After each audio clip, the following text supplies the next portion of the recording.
Ionisation energy for hydrogen atom and hydrogen atom like particles. Ionization energy का definition आप सबको पता है, it is the energy required to remove the electron completely from the atom. Atom से electron को completely अगर remove कर देना है, that mean electron will jump into the infinite energy level. उसको हम कैसे रिप्रेजेंट करेंगे, n is equal to infinity में जाएगा from n is equal to 1। हमें पता है En is equal to -2.18 into 10⁻⁻18 divided by n square joule per atom. So what is E1? E1 is equal to -2.18 into 10⁻⁻18 divided by 1 square means it will be 1 only. नीचे कुछ नहीं लिखते हैं, this much joule per atom. और E infinity क्या होगा?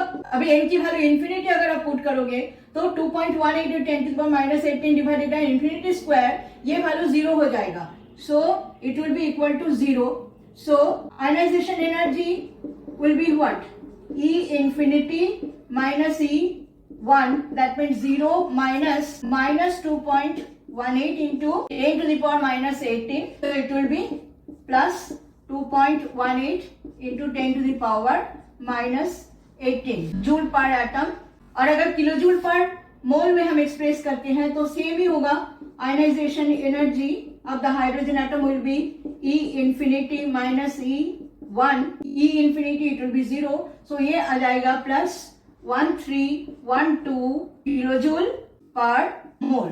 Now for hydrogen atom like particles, helium plus ion, lithium plus 2 ion, so इनके लिए आयनाइजेशन एनर्जी का एक्सप्रेशन क्या होगा? Ionization energy of H atom like particles, जैसे कि He plus, Li plus 2, B plus 3, etc. The expression will be E infinity minus E1, that means equal to 0 minus ionization energy of hydrogen into Z square। ठीक है ना? Ionization energy of hydrogen कितना आया? इतना। E1 में तो इतना ही value है और साथ में हमें Z स्क्वायर लेना पड़ेगा for hydrogen atom like particles के लिए।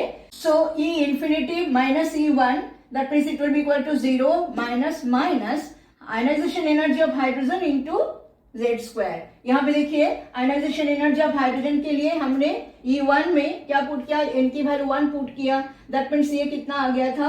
-2.18 into 10 to the power -18 into Z square. So ये माइनस यहाँ पे अभी प्लस हो जाएगा। So it will be what? Ionization energy of hydrogen into Z square.